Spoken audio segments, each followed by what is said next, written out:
buenos días, un saludo muy especial en nombre de la doctora Gloria Estela López Jaramillo, presidente del Consejo Superior de la Judicatura, de los demás magistrados que integran la corporación. De igual forma, un saludo muy especial en nombre de la doctora Marilucero Novoa Moreno, directora de la Escuela Judicial Rodrigo Lara Bonilla. Sean todos bienvenidos a esta conferencia virtual denominada Incorporación de la perspectiva de género en el abordaje de casos de violencia sexual, que hace parte del segundo ciclo de capacitación en incorporación de la perspectiva de género.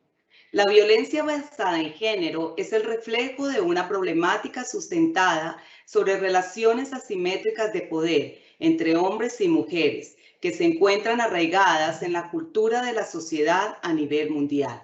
La Organización de las Naciones Unidas desde el año 1979 ha venido trabajando para suprimir la violencia contra la mujer por medio de la aprobación de la resolución 34-180 que creó la Convención sobre la Eliminación de todas las formas de discriminación contra la mujer.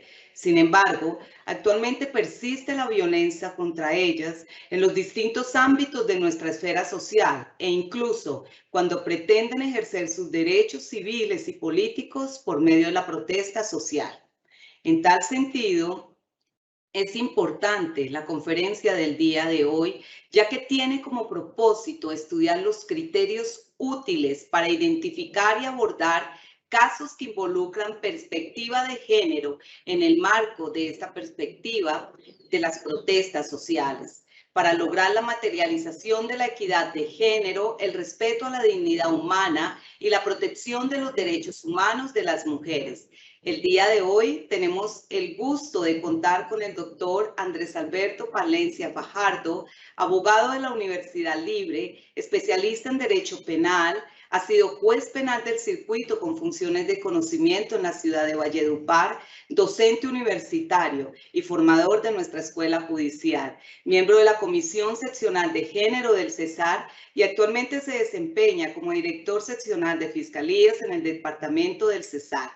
Tan pronto finalice la exposición, nuestro conferencista invitado el día de hoy dará respuesta a las preguntas que se formulen a través del chat de participación. Las inquietudes técnicas que resulten sobre conexión, registro, serán atendidas con muchísimo gusto por servidores de la Escuela Judicial.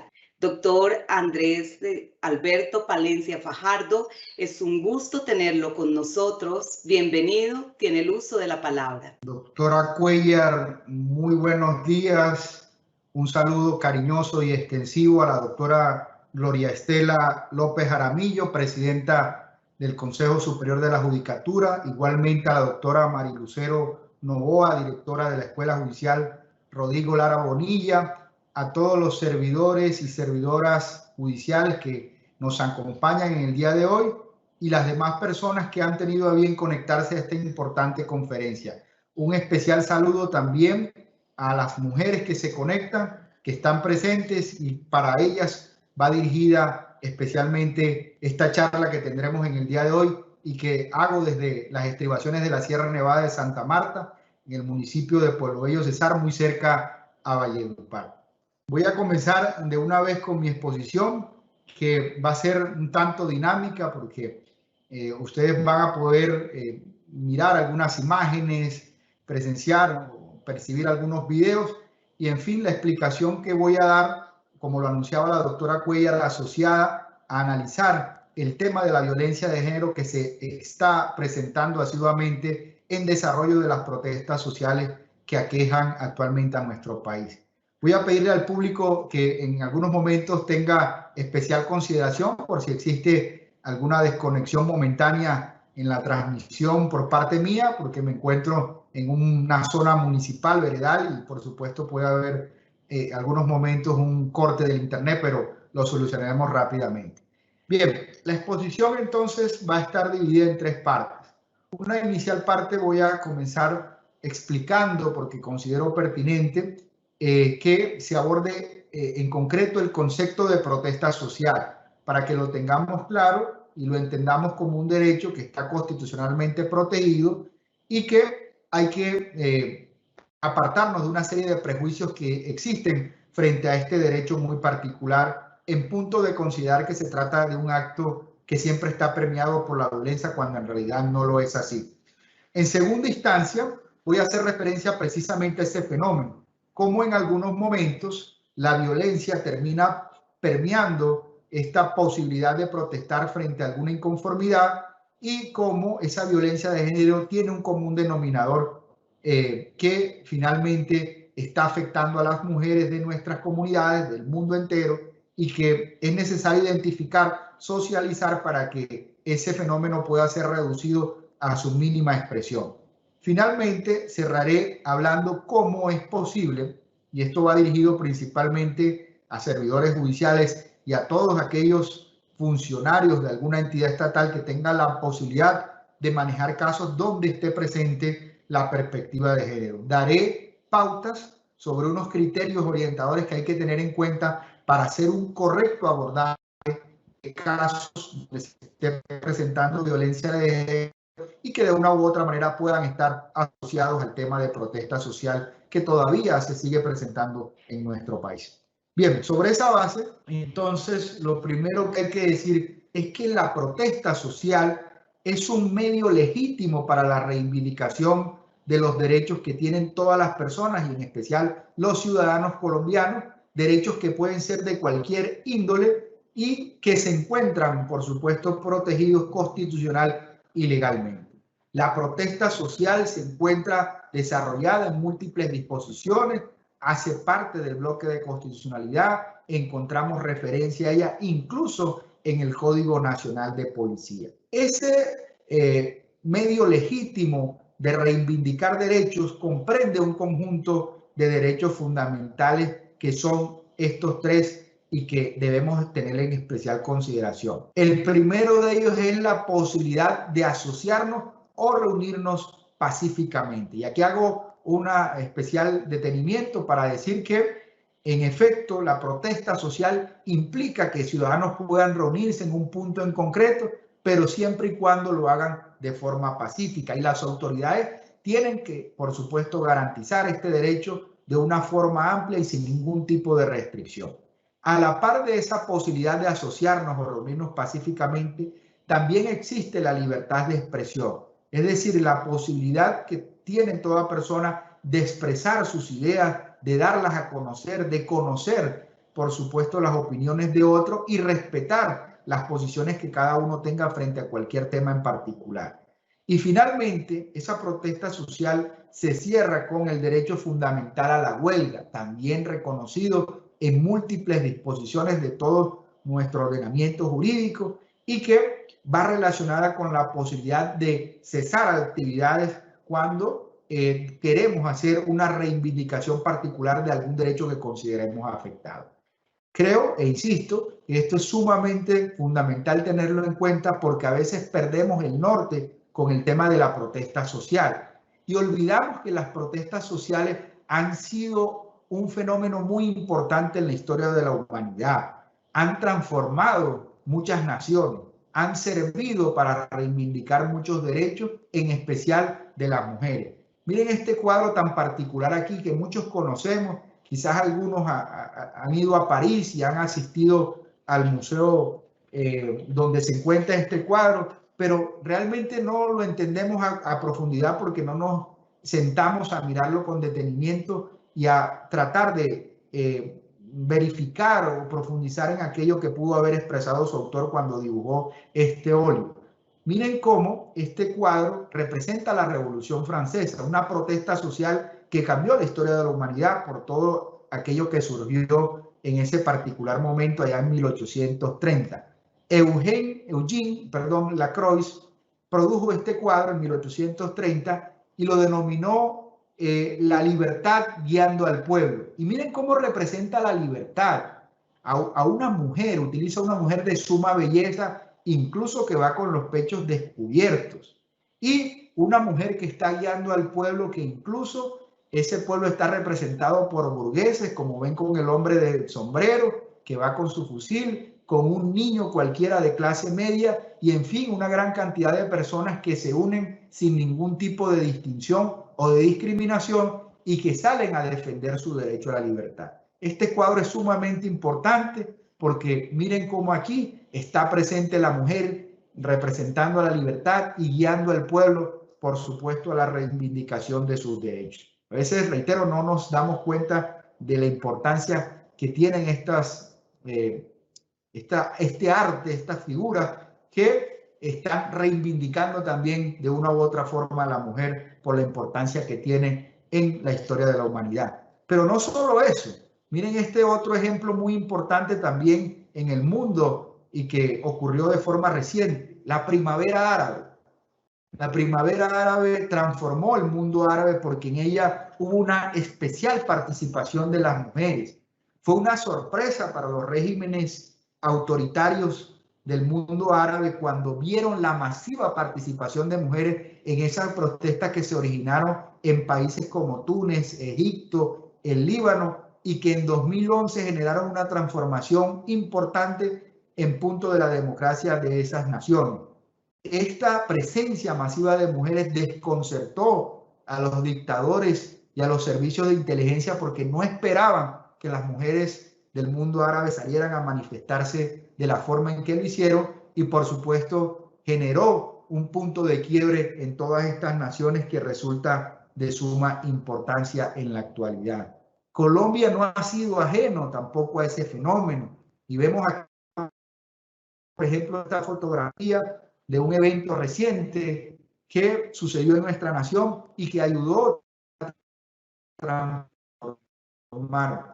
Hemos tenido unos ejemplos muy importantes, la séptima y que han utilizado la protesta para esa reivindicación de los derechos, que por supuesto termina siendo muy importante cuando en algunos momentos, particularmente los gobernantes, ejecutan acciones que olvidan toda esa gama de derechos y deberes que hay en la Constitución política. Entonces, quise traer esas referencias porque considero que es necesario entender e insistir que la protesta social es un derecho constitucionalmente protegido, legalmente protegido, y que en algunos casos no es necesario siempre estarlo asociando a vandalismo, a desmanes, a daño y afectación del derecho de otras personas. Ocurre, pero reiteramos, es un derecho que hay que validar y que es un medio legítimo para reivindicar nuestros derechos. Bien, sobre esa base también hay que reconocer que en algunos momentos la violencia aparece en desarrollo de las protestas que cualquier comunidad puede desarrollar. Es decir, no es un evento que podamos desconocer, de decir que toda protesta social se hace en forma pacífica, es lo ideal, pero lastimosamente en algunos casos esta protesta termina desbordándose y generando una serie de violencias que incluso terminan afectando en forma considerable a las mujeres. Esas violencias que hemos evidenciado a través de diversos estudios que se presentan en desarrollo de la protesta social son las siguientes. Violencia física. Evidentemente, cuando agentes estatales tratan de una u otra forma de controlar a los manifestantes, de evitar particularmente que no obstruyan vías públicas, no afecten el transporte normal de las personas, entonces se genera un roce que termina con afectación en el cuerpo y en la salud de muchas personas, incluidos en algunos momentos los agentes estatales. Lastimosamente hemos visto cómo la violencia sexual también ha venido teniendo una especial significación en el desarrollo de la protesta social. Y es un tema muy preocupante, porque entonces ya se está tomando como principal objetivo o blanco a las mujeres para este tipo de afectación que por supuesto sabemos genera un daño considerable en punto de su libertad, de su integridad e incluso de su formación sexual. Y finalmente, también en algunos casos se veía la violencia homicida, a pesar de que existen regulaciones de la no utilización de medios letales. Lastimosamente, en algunas protestas sociales se infiltran personajes que terminan utilizando elementos que son dañinos como armas de fuego o armas de fogueo, de presión, que finalmente causan lesiones en el cuerpo y terminan quitándole la vida a algunas personas que están participando en el desarrollo de esa protesta. Esa utilización y esa violencia homicida parte en algunos casos de los dos extremos, tanto de los agentes estatales, que en algunos casos son llamados a generar un control, y también en algunos casos de manifestantes que, a pesar de que tienen garantizado un derecho, terminan utilizando violentamente algunos elementos para causar un mayor estrago y, por supuesto, para llamar mucho más la atención en desarrollo de estas protestas. Pero bueno, hay un elemento común denominador que nos preocupa y que termina premiando todo este tipo de violencia, que es la violencia de género, y sobre ella nos vamos a detener en el día de hoy, porque es un fenómeno que necesitamos reducir o, podríamos decirlo, desaparecerlo de las protestas sociales y de cualquier ámbito en que se desarrolle nuestra sociedad. No podemos seguir pensando que es viable la afectación sobre las mujeres, particularmente por su condición y por el hecho de, en algunos casos, pedir la reivindicación de sus derechos que históricamente sabemos han venido siendo vilipendiados y afectados en casi todas las sociedades que componen el mundo entero. Bien, esa violencia de género creo pertinente definirla como la manifestación de desigualdad, de discriminación, las relaciones inequitativas de poder a las que históricamente, insisto, han estado sometidas las mujeres en casi todas las sociedades del mundo. Esa discriminación, esa desigualdad, esa afectación que tiene como objetivo a las mujeres parte por el simple hecho de su condición, de su género, y es un aspecto que no debemos seguir permitiendo en nuestras comunidades. Necesitamos entender que la mujer debe ser protegida, la mujer es una pieza fundamental para el desarrollo de cualquier comunidad y, por supuesto, su condición no puede ser objeto de algún tipo de ataque, puede ser objeto de algún tipo de afectación que tiene venido a afectar. O sea, mucha gente divertida, lo vemos la ver violentada física, sexualmente, e incluso en algunos momentos es asesinada por el simple hecho de ser mujer. Recordemos también que la violencia de género es un tema en nuestro país regulado. Tenemos que la ley 1257 de 2008 ha dejado en claro que todas las mujeres tienen el derecho a vivir libre de violencia, de tortura y de cualquier maltrato que pueda presentarse en razón de su género. Tenemos que entender que la mujer no puede ser afectada. Hay es que protegerla. De una mujer venimos. Una mujer es parte fundamental en nuestras vidas y por ende es inadecuado que tanto hombres como mujeres mismas estén de una u otra manera afectando a este género tan importante para el desarrollo de la humanidad. Como lo indicaba, la ley 1257 de 2008 es muy puntual en su artículo segundo cuando dispone que a la mujer hay que librarla de cualquier acción u omisión que de una u otra manera termine causando muerte, daño o sufrimiento, ya sea físico, sexual, psicológico, económico o patrimonial. Eso hay que desprenderlo de nuestro ideario, de nuestras concepciones, de nuestra mente y, por supuesto, entender que a la mujer no puede amenazársele bajo ninguno de este tipo de actos, no puede ser coaccionada o privada, entre otras cosas, arbitrariamente la libertad, como en algunos momentos ocurre en desarrollo de la protesta social. Entonces, este es el llamado de atención que, miren, está plasmado en nuestros ordenamientos jurídicos y, por supuesto, nos invita a entender que la violencia de género no puede estar presente en ningún ámbito de nuestra sociedad, ni mucho menos en desarrollo de una protesta social donde en algunos momentos pueden haber utilización de algún tipo de violencia, pero lastimosamente hay que entender que la mujer no puede ser víctima de la misma.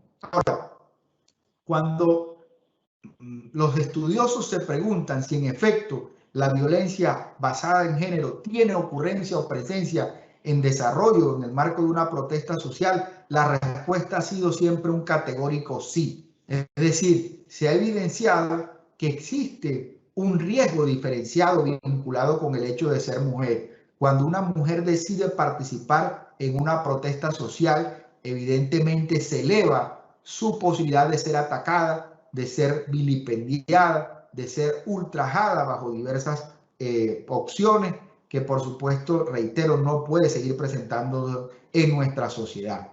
La afectación y este riesgo que hay sobre la mujer parte de traducir esa situación en múltiples formas de discriminación y las exponen en forma considerable principalmente a un tipo de violencia que, lastimosamente hay que decirlo, tiene como principal agente o principal ejecutor a personas que pertenecen a diversas agencias del Estado. Y sé que cuando hablo de eso, muchos enseguida piensan y viene a su cabeza el tema de la policía. Por supuesto, la policía termina siendo, y más adelante lo destacaré, uno de los principales agresores y ejecutores de violencia de género. Hay que insistir y, por supuesto, ojalá que haya presente personal de la Policía Nacional, del Ejército Nacional, para entender que no podemos estar obteniendo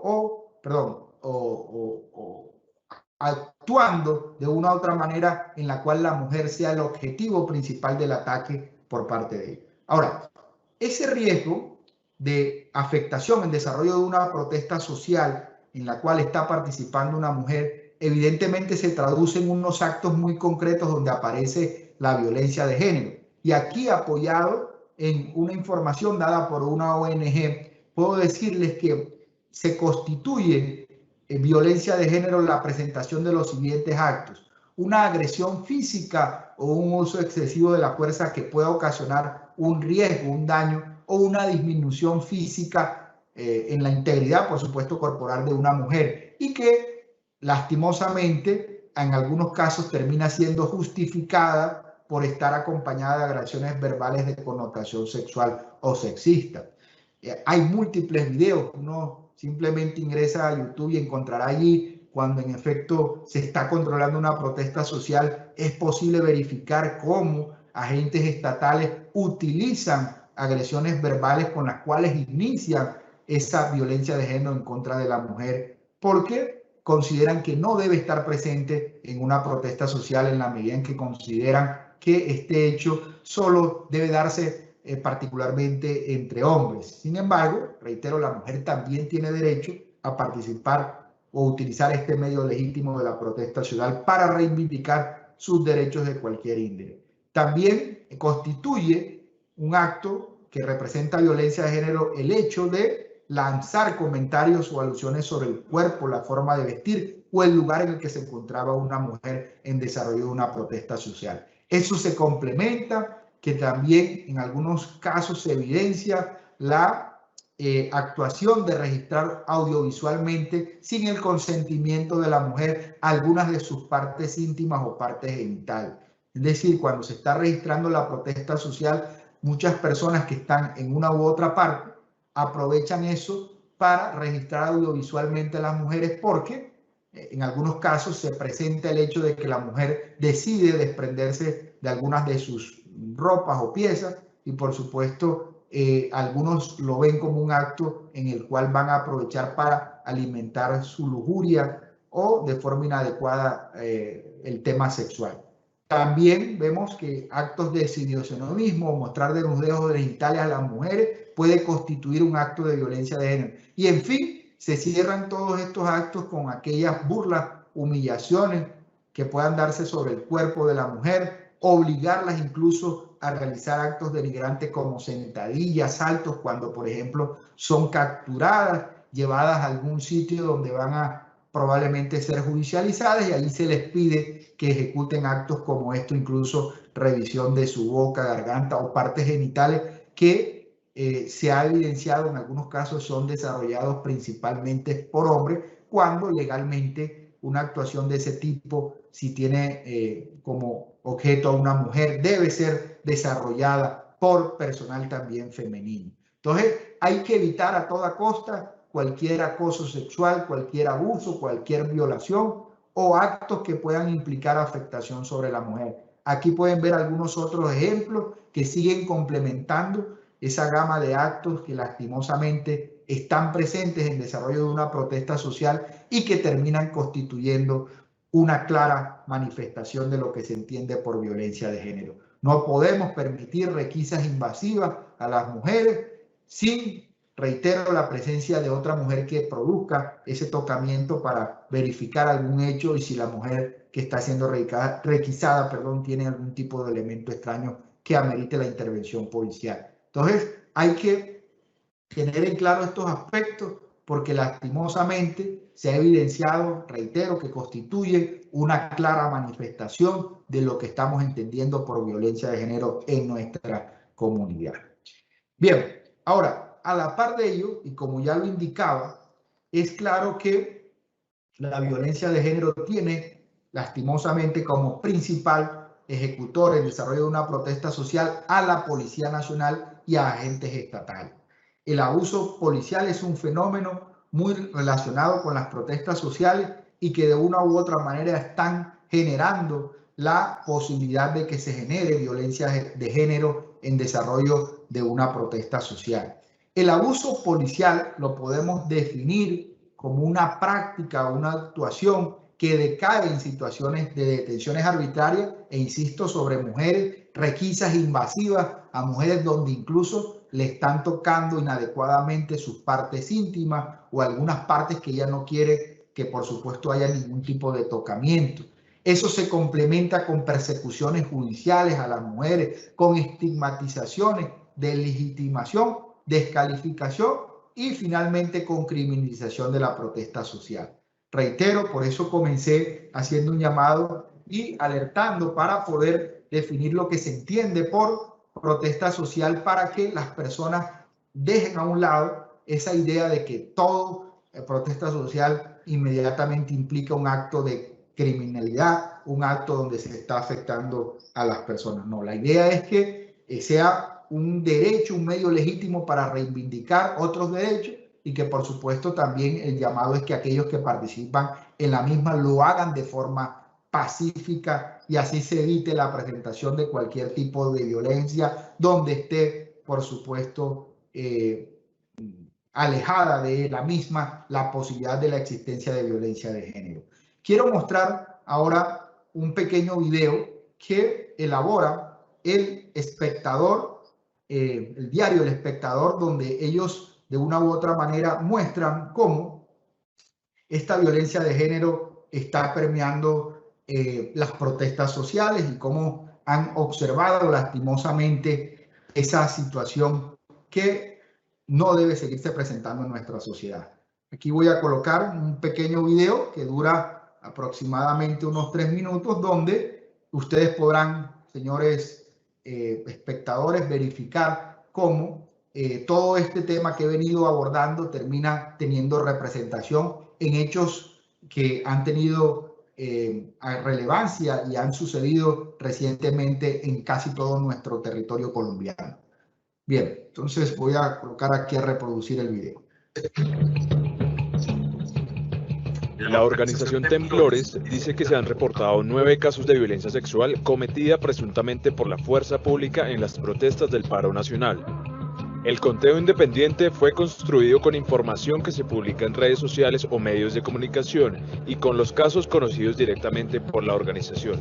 En este rastreo se han identificado casos de acoso y abuso sexual en ciudades como Cali, Bogotá, Acacías y Palmira, y la mayoría de los hechos narrados habrían ocurrido en las noches y en las estaciones de policía. Uno de los casos ocurrió en Acacías Meta, la madrugada del 3 de mayo. En un video publicado en redes sociales se escucha a un agente del ESMAD decir: Si quiere, déjela pasar, hágale lo que quiere y déjela pasar. ¿Qué verá? ¿Cómo así que hágale lo que quiera? De montada, de todo lo que quiera hacerle. Ahí está, mire, usted no debe estar acá. El uniformado le estaría dando la indicación a uno de sus compañeros para que dejara pasar a un grupo de mujeres que intentaba pasar por un callejón donde estaban miembros de la fuerza pública. Lina Porras, investigadora del Observatorio de Violencia Policial de Temblores, explicó al espectador que la expresión "hágale lo que quiera" es violenta y amenazante y se puede leer como "tengo toda la autoridad y poder de hacer lo que quiera con tu cuerpo". Porras recordó que los cuerpos de las mujeres son leídos normalmente por la fuerza pública como objetos que se pueden poseer y violentar, y que eso se agudiza en el marco de las protestas sociales. También está el relato de una mujer que contó que mientras caminaba por la Plaza de la Hoja en Bogotá fue víctima de acoso sexual por parte de policías. Me encerraron unos policías morboseándome y dijeron: si así son las marchantes, qué rico echarles gases. No saben el miedo que sentí pensando que no iba a regresar a casa. Otros usuarios en redes sociales aseguraron que la noche del pasado sábado, un agente de la policía hizo desnudar a una mujer en la estación de policía del barrio San Benito en Bogotá. Temblores también conoció un caso en el que, según las versiones de los denunciantes, miembros de la fuerza pública en el sector del Tintal en Bogotá retuvieron arbitrariamente a mujeres que, al ser violentadas sexualmente en un camión, se lanzaron del vehículo hacia un caño para escapar. En Cali también se registraron denuncias. A través de su perfil en Facebook, otra mujer llamada Diana Fernández Díaz denunció que fue víctima de abuso sexual por parte de un miembro del SMAT en medio de un plantón en Cali. Ella relató que fue abusada por un agente del SMAT, quien, según su relato, tocó su cuerpo sin su consentimiento. El caso de Diana no es el único en Cali. Otra mujer en la capital vallecaucana afirmó haber sufrido retención y acoso sexual bajo custodia de las autoridades. La joven fue trasladada a la unidad de reacción inmediata de la Fiscalía, bajo la amenaza de judicializarla por obstrucción en la vía pública, y en el lugar le tocaron sus senos. Durante los años 2017, 2018 y 2019, Medicina Legal registró 241 hechos de violencia sexual cometidos presuntamente por miembros de la fuerza pública, según el informe Bolillo, Dios y Patria. Sin embargo, se cree que hay un subregistro, pues existe un silenciamiento alrededor de la violencia sexual porque social y culturalmente está normalizada, y muchas veces la culpa se traslada a las víctimas.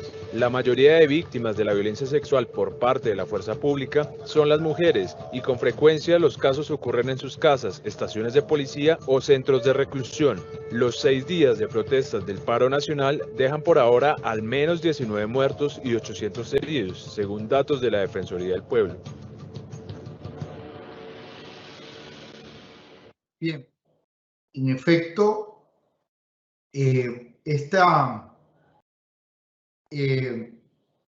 video nos muestra la afectación que genera la violencia de género, particularmente de agentes estatales. Pero ellos no son los únicos que se convierten en victimarios. También hemos lastimosamente evidenciado en nuestro país que recientemente las mujeres que hacen parte de la Policía Nacional están terminando siendo afectadas. E incluso la violencia de género viene por personas particulares que están participando de una u otra manera en la protesta social. Afectan a las mujeres policías y afectan incluso a otras mujeres que en algunos momentos deciden estar presentes en esta protesta social, pero que no comparten este tipo de manifestaciones violentas. Miren cómo recientemente en Cali, hace unos días, lastimosamente una patrullera fue torturada e incluso abusada sexualmente por unos vándalos en Cali, quienes se tomaron un CAI de la ciudad y sometieron a esta mujer a una serie de tocamientos de carácter sexual indebido que le generó una afectación. Incluso quizás muchos de ustedes pudieron ver en redes sociales, en noticieros, en prensa, cómo esta mujer salió a dar su testimonio y a poner sobre el tapete también que, a pesar de ser un agente estatal, ha sido víctima de violencia de género. Este es un tema, insisto, que tenemos que acabar y que concientizarnos de que nuestras mujeres no pueden ser el objetivo desde ningún punto de vista. La mujer hay que cuidarla y protegerla, y por eso la importancia de este tipo de conferencias en las cuales podamos escuchar y podamos de una u otra manera tener en claro cómo actuar cuando una mujer está presente en desarrollo de la protesta social y es víctima de violencia de género. Denme un momento mientras adecuo acá nuevamente mi cámara para poder tener al mismo tiempo la presentación. Entonces, más allá de lo que hemos evidenciado, es importante también darles algunas pautas a las mujeres para que no sean víctimas de esta violencia de género durante la protesta social. Quizás en desarrollo de esta conferencia puede haber algunas mujeres que son líderes de alguna u otra manera de la sociedad, de sus comunidades, y que tienen la clara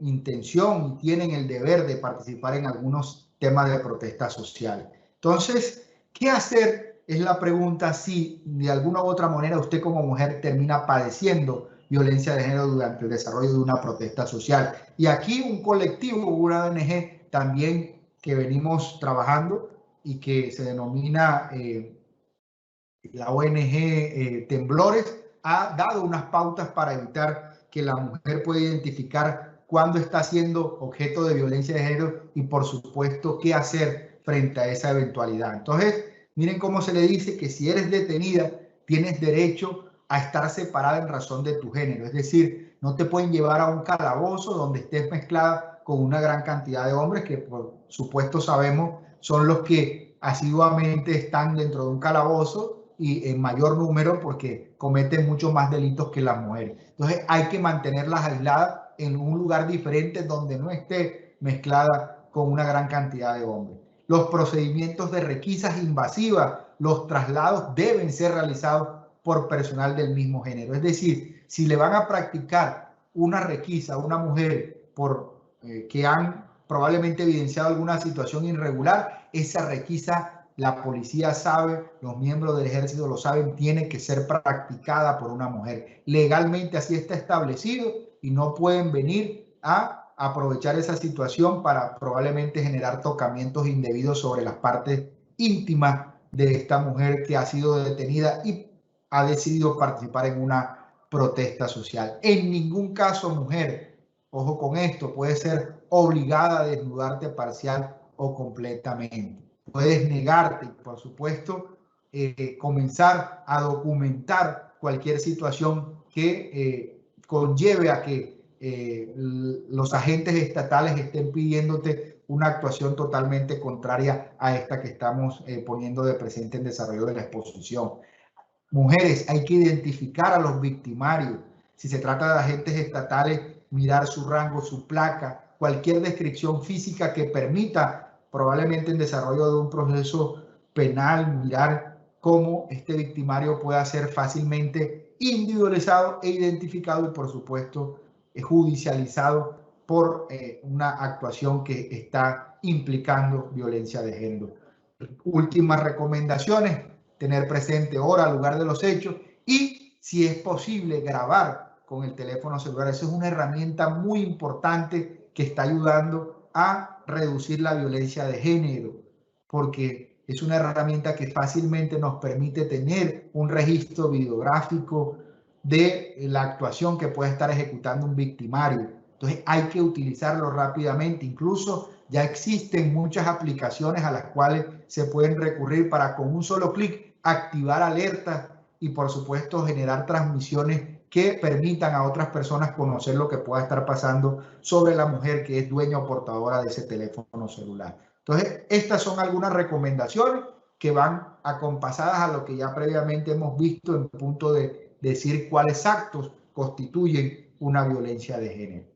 Bien, finalmente hay que entonces ahondar en el punto de qué hacer cuando estamos frente a un caso donde se esté presentando violencia de género. Y aquí entonces la exposición se dirige en forma muy especial y particular frente a aquellos servidores del Estado que de alguna u otra manera tienen que intervenir en esta problemática y tienen que tomar determinaciones importantes. Entonces, el llamado es para que estos casos sean manejados con pinza y, por supuesto, con algunos tips que voy a dar en el día de hoy para que podamos dar una solución adecuada a la problemática y, por supuesto, para que las mujeres entiendan que tienen que ser protegidas y que no van a ser revictimizadas cuando lleguen a cualquier tipo de proceso. Entonces, lo primero que hay que tener en cuenta es, para saber si un caso está involucrada la perspectiva de género, es identificar dos criterios orientadores muy importantes. El primero de ellos hace referencia a determinar si en el caso que estamos analizando se encuentra de por medio una mujer. Esa es la primera alerta, muy fácil. Si está de uno u otro lado, es decir, si es víctima esa mujer, si tiene alguna participación en el caso, inmediatamente eso nos genera una alerta que nos indica que hay que comenzar desde ya a aplicar perspectiva de género.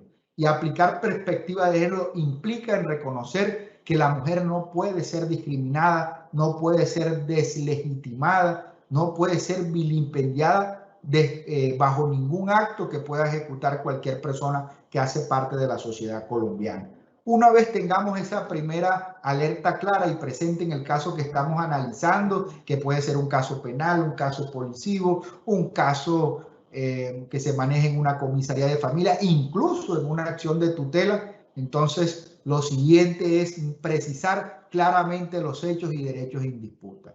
Y esa precisión de los hechos y derechos en disputa parte de dar una mirada muy profunda al caso, no mirarlo someramente. Es decir, hay que ir más allá de mirar qué es lo que origina el conflicto, quiénes están involucrados y, en fin, hacerse una serie de preguntas que nos van a permitir dar una respuesta adecuada y, por supuesto, insistir en aplicar de forma correcta lo que se entiende con perspectiva de género.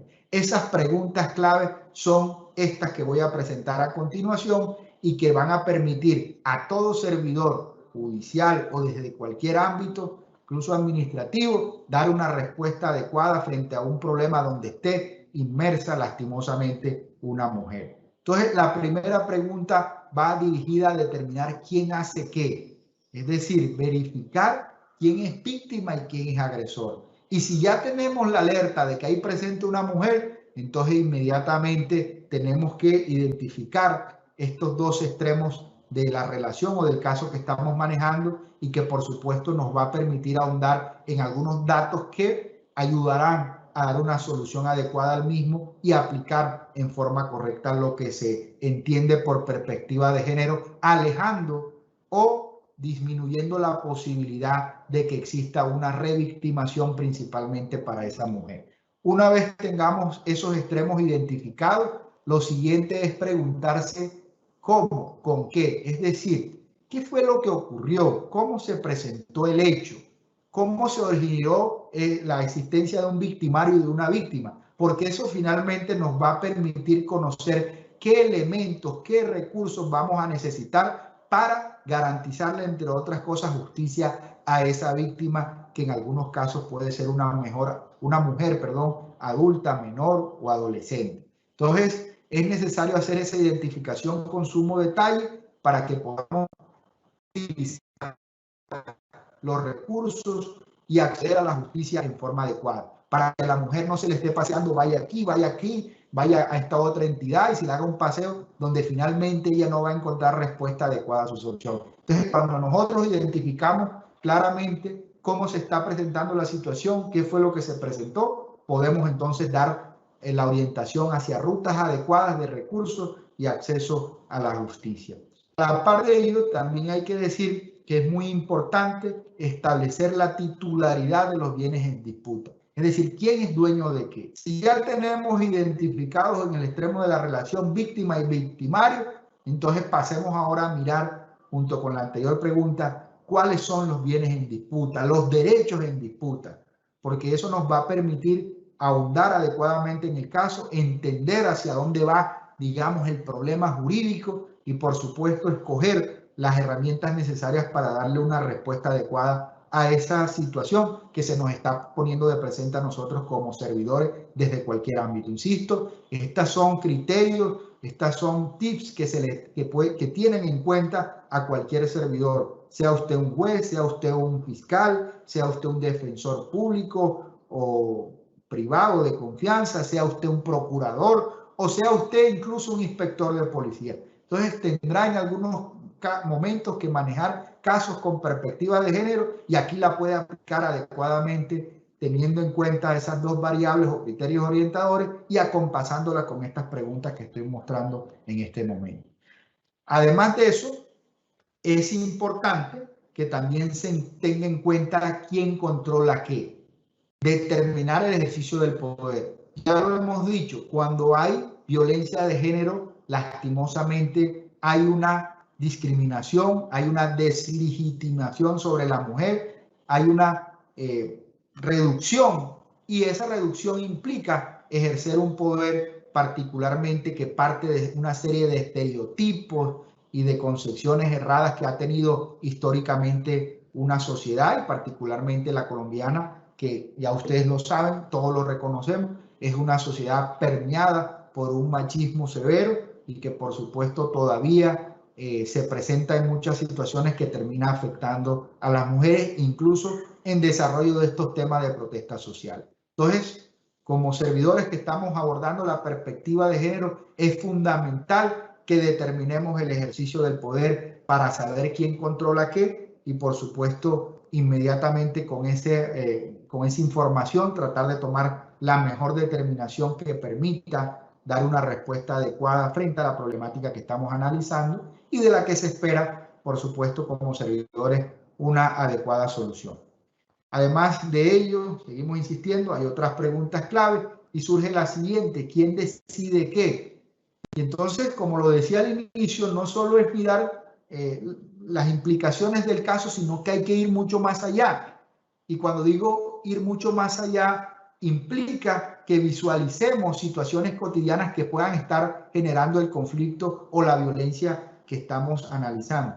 Piensen, por ejemplo, en el tema de las protestas sociales. ¿Qué es lo que está originando que a la mujer se le esté violentando de diversas formas, sea objeto de violencia física, sexual e incluso homicida? Entonces, tenemos que desentrañar qué está ocurriendo en nuestra sociedad. Recordemos que este es un país que lastimosamente ha pasado por una guerra profundamente degradada. Hay una lastimosamente existencia de prácticas que han quebrado en múltiples formas a la sociedad y en ella incluso han participado muchas instituciones del Estado. Entonces, eso hay que tenerlo en cuenta. Cuando uno analiza el tema de la protesta social, que tiene como principal, lastimosamente hay que decirlo, agresores a la Policía Nacional, entonces hay que preguntarse qué pasa con él, por qué la fuerza pública termina generando violencia de género cuando es el llamado principalmente a respetar, así lo dicen sus lemas, su constitución, lo dice la Constitución. Pero entonces cuando uno ahonda en las implicaciones cotidianas, encontramos que hay lastimosamente servidores que han sido adoctrinados inadecuadamente en esa policía, que están también permeados por prejuicios y concepciones inadecuadas, principalmente frente a la mujer, y que aumentan o generan una afectación y, por supuesto, se terminan convirtiendo en un caldo de cultivo para unos conflictos o unas violencias mayores a las que ya estamos presenciando. Estas preguntas claves finalmente se cierran con el por qué, es decir, cuál es la base de la situación. Y aquí ya cierro la exposición con también un último video muy corto donde nos muestra cómo hay que contextualizar adecuadamente nuestro caso. Sigo insistiendo, profundizar, no quedarnos solamente en las ramas, sino tener una mirada de águila mucho más profunda, realizar un análisis de la situación, porque a veces, lastimosamente, por la gran congestión que tenemos, por las ocupaciones, no estamos profundizando, no estamos haciendo una investigación adecuada y la respuesta que se le está dando principalmente a esa mujer que es víctima de violencia de género termina siendo inadecuada, termina siendo, por supuesto, alejada de la realidad de la problemática que ella está afrontando y la estamos en algunos casos revictimizando y llevándola a situaciones peores de las que ella pudo haber experimentado. Entonces, este es el llamado de poner el caso en contexto y realizar un análisis de la situación. Esto que acabo de explicar se resume en este pequeño video que también voy a presentarles a ustedes y con el cual pretendo cerrar la exposición una vez haga unas pequeñas conclusiones de todo lo que hemos visto. Entonces, denme un momento mientras lo habilito aquí nuevamente y ya continuamos. Este video, para construir un caso. Este video lo elaboró recientemente la Fiscalía General de la Nación en punto de cómo aplicar una perspectiva analítica de la violencia sexual que pueda estarse presentando en el marco del normal desarrollo de nuestra sociedad. Y miren cómo aquí, de una forma muy didáctica, que es lo que he querido mostrar en el día de hoy, se nos hace un llamado de atención para que los casos donde esté presente como víctima una mujer sean tratados, como ya había dicho, con pinzas, de forma adecuada y pueda darse una respuesta particular. Para construir un caso sólido de violencia sexual no es suficiente con la intuición. Los fiscales, investigadores y demás operadores judiciales necesitan valerse de herramientas técnicas que los ayuden a considerar todas las variables implicadas en cada caso. Ojo, todas las variables, pero ¿cómo? Primero, use una perspectiva de género. tenga en cuenta que la violencia sexual está asociada a ideas sobre roles y atributos que distinguen a hombres y mujeres. Así, con base en estas ideas de género, las personas pueden ser victimizadas e impactadas de maneras distintas por estos delitos. Veamos este ejemplo. Una mujer es encontrada en la calle, gravemente golpeada, herida e inconsciente. Su bolso vacío es hallado a unos metros. Si se usa solo la intuición, el caso puede ser interpretado como un hurto y unas lesiones. Usando la perspectiva de género, podemos inclinarnos a investigar la posible ocurrencia de violencia sexual y tentativa de feminicidio. Sin embargo, además del género, existen categorías que coinciden en una misma persona, profundizan el riesgo y pueden explicar los móviles y las formas, medios y métodos escogidos por los perpetradores. A este análisis le llamamos perspectiva de interseccionalidad. Así que no solo se detenga a saber si la víctima es hombre o mujer, sino también considere su edad, su orientación sexual, su condición étnica, su ocupación, entre otras características. Nuestra víctima, por ejemplo, es una afrodescendiente defensora de derechos humanos.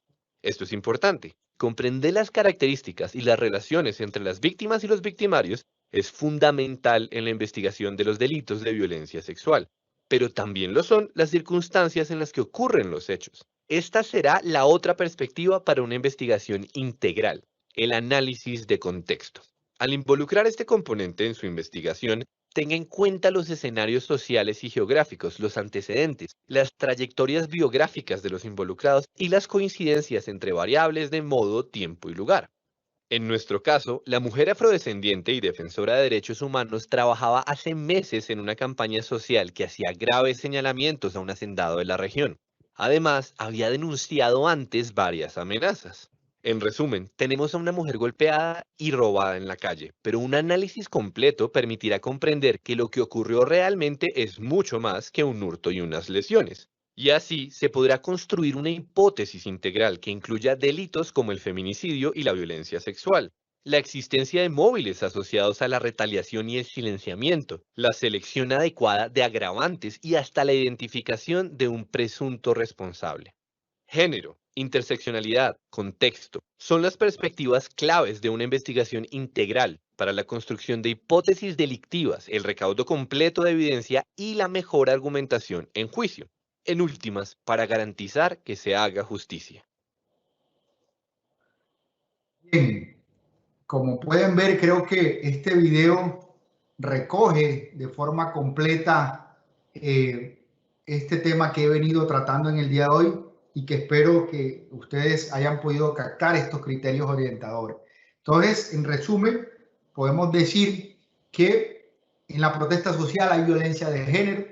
Lastimosamente es un hecho que no se puede ocultar.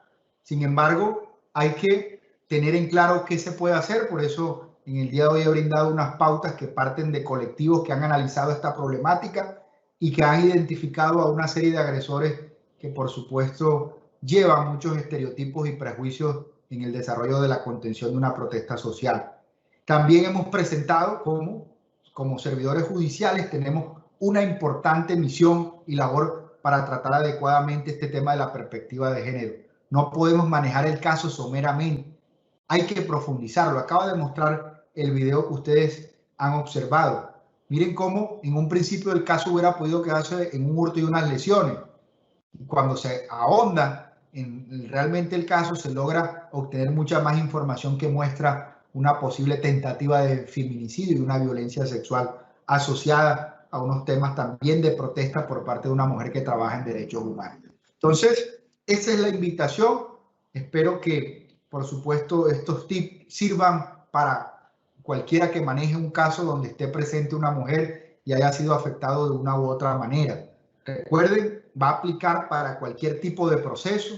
Esto no es solo para un proceso penal, puede ser para un proceso civil, administrativo, una acción de tutela, un proceso policivo o un proceso que se adelante tal vez en una comisaría de familia para solucionar un conflicto que pueda estarse presentando y que tenga como protagonista a una mujer.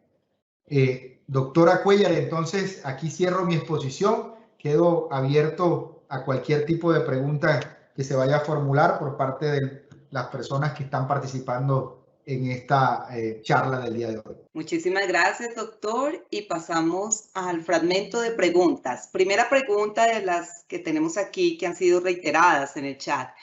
Doctor, ¿cuáles son los factores que están incidiendo para generar violencia contra la mujer en las protestas sociales? Como lo indicaba, lastimosamente nuestra sociedad ha venido siendo aquejada por una guerra que nos ha degradado como personas. Lastimosamente, las personas, hay momentos en que no se logran separar de sus estereotipos, de sus concepciones previamente definidas, y eso terminan trasladándolo a situaciones que se puedan estar desarrollando en el marco de una protesta social.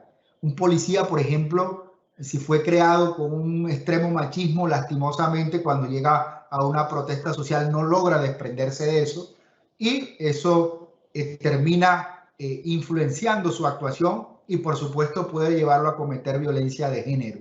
Incluso también puede suceder con un protestante normal particular que no haga parte de la policía y que esté siendo activo en una protesta social. Entonces creo que esos factores que estamos cambiando con conferencias como esta, esos estereotipos, esos prejuicios que tenemos tan arraigados en nuestra sociedad, terminan siendo influenciados.